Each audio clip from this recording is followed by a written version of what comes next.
Josh Primo will be looked at to carry more of the burden next season, but what does he have to improve on? You are Locked On Spurs, your daily San Antonio Spurs podcast. Part of the Locked On Podcast Network, your team every day. Welcome back to Locked On Spurs, right here on the Locked On NBA Network. I'm your host, Jeff Garcia, Spurs writer for Kings 5 San Antonio.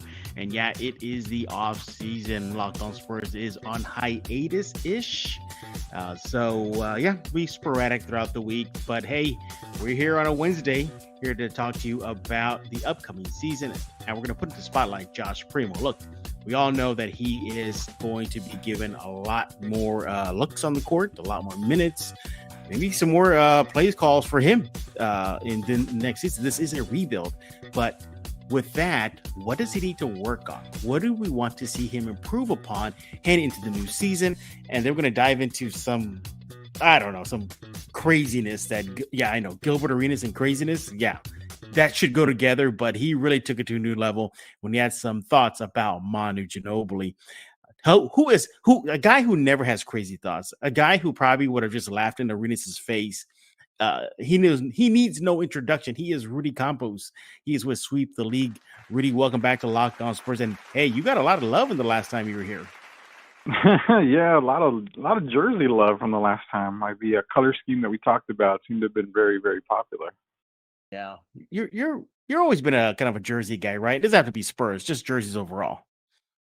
Yeah, I love the jerseys, mainly old school jerseys. So you would find me rocking, collegiate jerseys and also older NBA player jerseys. But yeah, I'm a jersey guy. I love jerseys. What's your jersey collection like? Like, what do you got? Oh, okay. So Spurs wise, I've got the custom stylist that I had from the Spurs this past year. Duncan, Ginobili, Robinson. Outside of that, I've got a Pistol P. Maravich Hawks jersey. I've got a Drazen Petrovic jersey, which is my absolute favorite. I've got an old Dan Marino jersey. I've just got a ton of jerseys, both baseball, basketball, and football. So yeah, it's a lot, and it's growing. I've got a few more coming in today. Yeah, I'm never really. I appreciate jerseys, I love the look of it, but I've never been like a collector of jerseys. I can appreciate sneakers, but I never was a sneaker guy that has this closet full of sneakers, like from the Jordans or the old school Larry Bird, Magic Johnson Converse. Even the was it a James Worthy? He was with Team New Balance like back in the day. Yeah. So I never really been that type of now. What I collect other stuff like my nerd stuff, like Marvel and DC stuff, sure, but I never got into the jersey thing. But again, I definitely appreciate it. But I gotta ask you though, Rudy. Mm-hmm. Is a Josh Primo jersey on the way to your collection? Ooh, I'm gonna say, I hate to be, a dickhead on Locked On Spurs, but I'm not gonna get a Primo jersey, and probably nowhere in the future am I gonna get a Primo jersey. Wow. Well, we're gonna dive into Josh Primo right now, but we thank you for making Locked On Spurs your first listen each and every day, free and available wherever you get podcasts. Hopefully, Primo, you're covering your ears right now that our guest isn't getting your jersey. I have a Primo jersey. It was gifted to me by the Spurs, part of their Spurs/self promotion. But yeah, I think that's my latest jersey. So it kind of goes hand in hand now. Let's talk about Josh Primo. Look, Rudy, he is going to be looked upon as part of a key piece. I want to say franchise cornerstone, just a key piece because the jury's still out on him moving forward. And he'll likely get a lot of burn. Unfortunately, he played a game and a half-ish in the summer league, then got shut down because of health and safety. But nevertheless, before we get into specific numbers and specifics, what are you expecting out of the young man heading into his second season? So, expectation-wise for me, and again, this is only for me. I know on a fan's perspective, they're expecting Primo to be this all-around player and everything. But for me, I really have pumped the brakes a lot, especially in this offseason with Primo. I'm really not expecting a lot. I'm probably expecting to improve a little bit on, his shooting, maybe, learn the NBA, learn the what I'm trying to say is the play, but you know how fast the play is in the NBA compared to like G League. He's got a lot of improvement to do. I mean, we're talking. I would say if you're looking at 100% on an NBA player, I really only have him 20 to 25% ready, NBA ready. I don't think he's going to be making these leaps and bounds. I mean, we're going to get into numbers here in a little bit, but expectation for me is super low going into the next season for Primo. Yeah, for me, I am hopeful. I'm not expecting a lot. I'm not expecting him to make a DeJounte Murray type of leap. That I'm not expecting. No, all-star and triple-double. No way. He's nowhere near that. You know, we saw in the little bit that he played in the summer league, he's still a little turnover prone, and dare I say, hot and cold. And he goes with these really hot streaks. You know, he's just lighting it up. We saw that in the summer league. We saw that last season, and then he'll get cold. I mean, he hit the rookie wall bad last year. I mean, he just slammed right into it. So again, but it's those flashes of brilliance. Case in point, the summer league wasn't that. What was it? Game one that he played, was quiet for 3 periods, and the fourth period just took over and scored a hell of a lot of points in a few minutes. So we see that from him. So the potential is there. He just needs to sustain it. But at 19 years old, I mean, look, Brian Wright flat out said it when they selected him back in the day, a couple of seasons ago, saying, "No, he's going to be in his own timeline. He's on his own path. He'll develop when he's ready, and we're going to not rush him." But with this being a rebuild, is that still a key? Not rushing him, Rudy, or should the Spurs kind of light a fire in him, saying, "Hey, we got to get this going, Josh," or maybe it's just too soon for that for him? Well, considering everything that's taken place so far in the offseason, it's pretty safe to say that a rebuild is upon us. And if you're going to go full rebuild, you've got to allow players like Josh Primo to make mistakes and to come in and learn the hard way. It's kind of like in the NFL when you draft a quarterback, you sometimes have to just throw him in the fire, let him make the mistakes, have a horrible year. For example, Peyton Manning had more interceptions than touchdowns his rookie year. He looked like it was a bust of a pick, but look how he works through it. And now he's considered one of the greatest quarterbacks of all time. So same thing with Josh Primo. If you're going to go in a rebuild, you need to allow him to just come in, make mistakes. If you're going to allow him to be a scorer, let him be a scorer. He's going to have a lot of turnovers. But again, it comes back to coaching staff. I mean, Pop has never really allowed a player to come in and just take over outside of maybe Tony Parker. But even then, it was 10 games into a season before Pop allowed that to happen.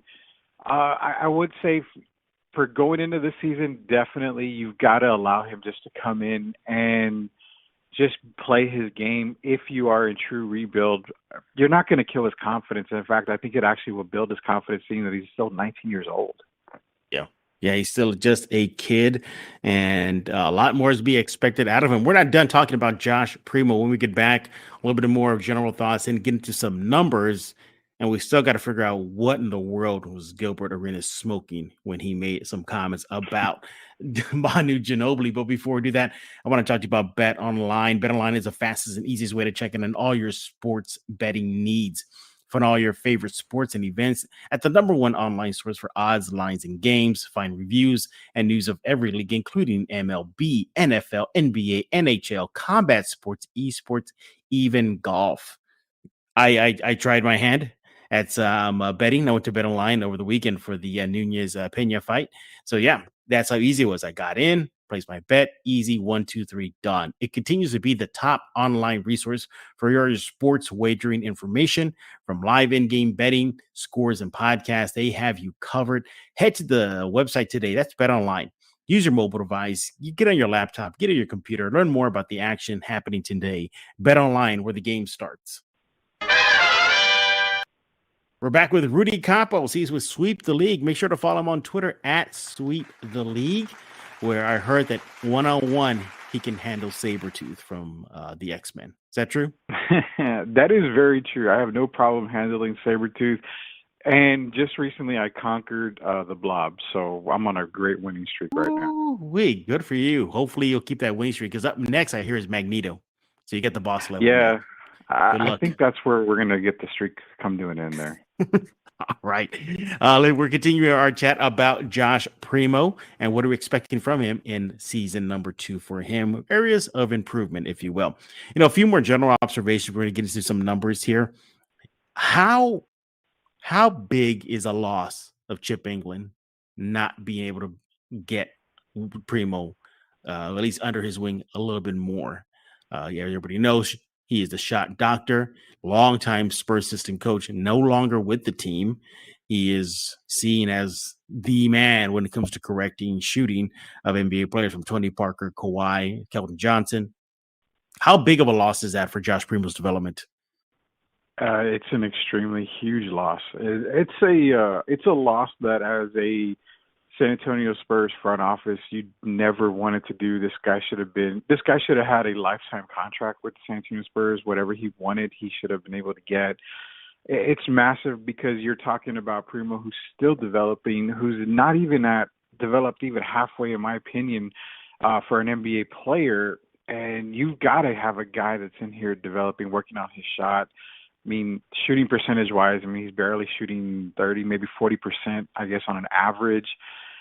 It's good, but it's not great. He could be a lot better, especially for a scoring guard that Primo has a potential to be.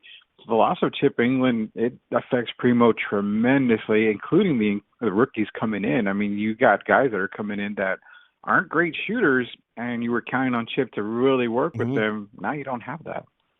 Yeah, I think that was a big loss, not just for Josh, but from Jeremy Sohan to Blake Wesley, even Devin Vassell. Who knows? Keldon Johnson maybe could have used a little bit more tutelage under him. But yeah, big loss for Josh Primo. Let's go and look at some numbers now. Last season with San Antonio, obviously had career highs in several. I'm sorry, he set better numbers because he was not in the G League as often.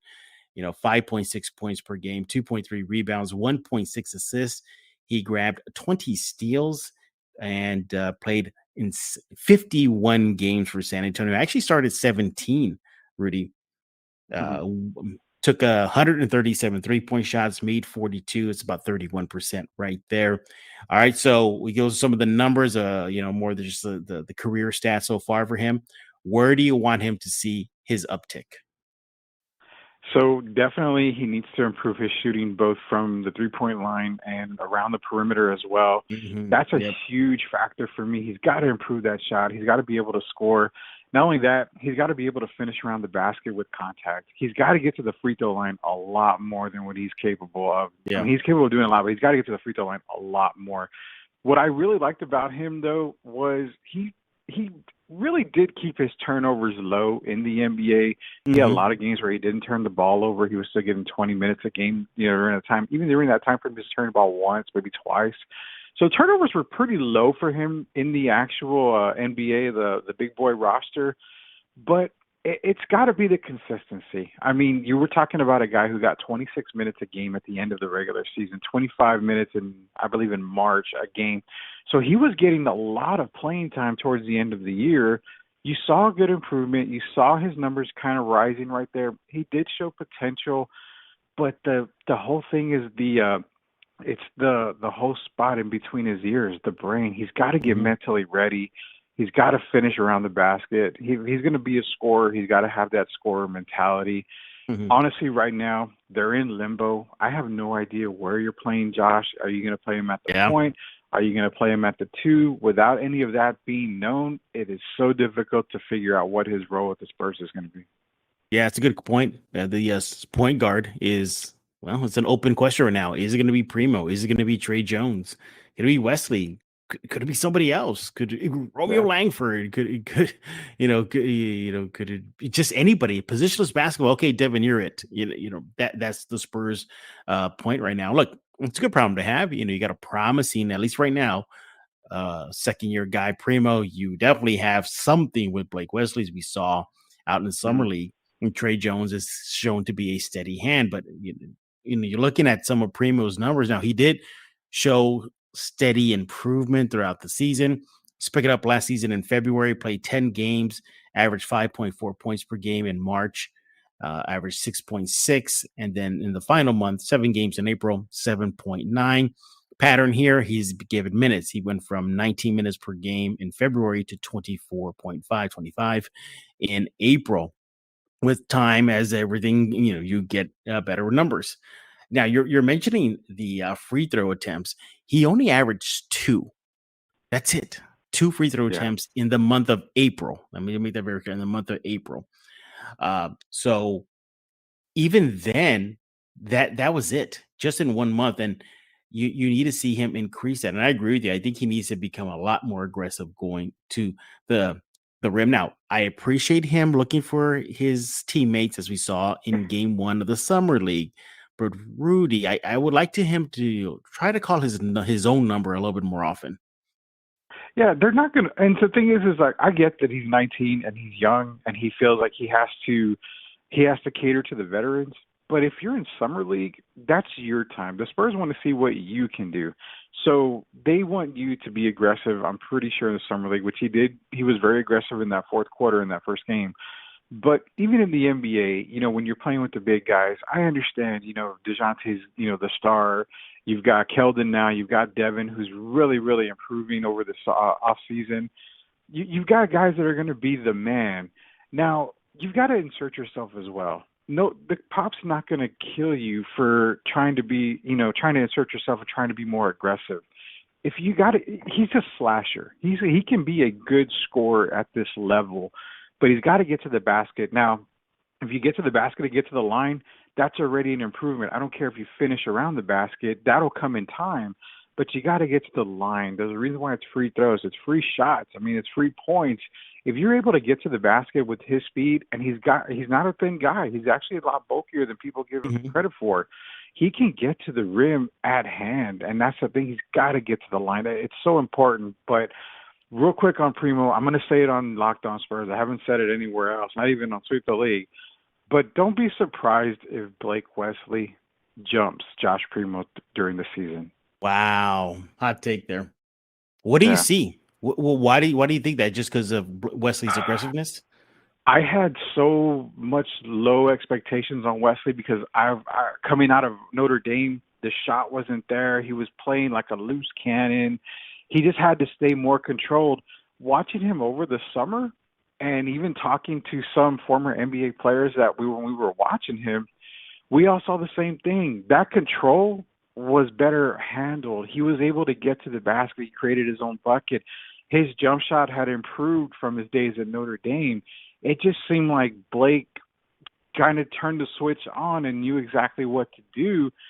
And it's got a lot of people, including myself, thinking that you're probably seeing a guy who's going to take that next step for the silver and black. If he's not in Austin, that's the problem. Is they're hoping he's not in Austin. But as far as the outlook goes, Wesley's got a bigger outlook than Primo does right now, according to some people. Yeesh. Well, we'll definitely see that. Hey, look, if anything, it adds for competitive training camp preseason. Love to see that. Hey, competition brings out the best in everybody. Hopefully that'll do the same for Josh Primo. A couple other things about Primo, what room for improvement is. How important is that 3-point shot for him to fall? For him, not only for him, for the team, though. Last season, whenever he shot 34% or more from the 3-point line, the Spurs went 10-6. So, yeah, it needs to fall. It definitely needs to fall. And now, look, he did hit that rookie wall. I mean, he just smacked right into it. I mean, it was just no joke. We all saw it. But hey, that's for every rookie. But look, finished the season, at Minnesota, April 7th, 12 points, 14 points against the Warriors in a loss. 32 minutes he played in that game. And then the final game of the season, 4 points against Dallas, and then didn't do anything in the play-in game. But there's potential is there. We can see it. He's grown. He's gotten thicker. He's gotten taller. You look at some photos from over the offseason. He's definitely grew. I mean, he looks, he's eye to eye with Pirtle. I mean, I'm exaggerating, but I mean, that's how much he's grown. He's sprouted. So, yeah.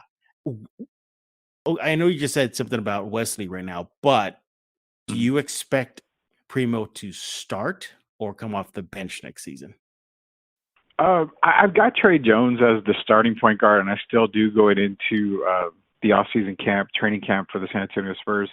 ultimately, I do expect Primo to be a starter. I don't see Blake Wesley coming in and starting right away. In fact, I see Blake kind of starting in Austin.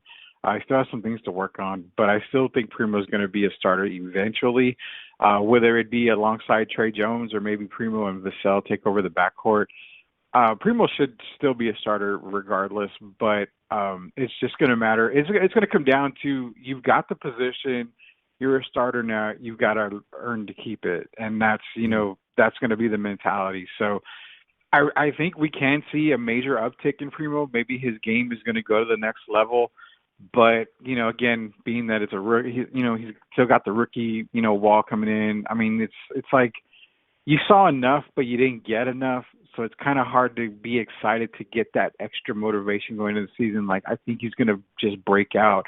We didn't see him, like a Keldon jump in the Olympics type thing, or how Keldon improved in this. DeJounte's kind of, improvements. Same with Devin. I think we're going to see a slower pace improvement from Primo, but hey, I hope he proves me wrong. Absolutely. In sum, I think perimeter shooting needs to improve for Primo, 3-line and inside. Attack more, get to the free throw line more, play with some control. You're right. He did maintain turnovers, kept them low in San Antonio, but in Austin, he was just nuts. But I think that just had to be pointing to the fact that he was allowed to experiment and try things. So I think that's probably a big reason why he had a high turnover rate in Austin. But there's something there. And if the Spurs can continue grooming that next season, I think that'd be great. And again, keep in mind, he's just a teenager, like pretty much a lot of these Spurs guys, especially the 3 new ones that came in. So they're still young, and he is one of them. But what are your thoughts about Josh Primo? You can let Rudy know on Twitter at Sweep the League. Let me know on Twitter at Jeff G Spurs Zone. What areas of improvement you want to see? Is it rebounding? We didn't even touch about that. You want to see him improve his boards. Should he just, do what Brian Rice said, take his own pace? If he makes a leap, not this year, but next year, that's his his street.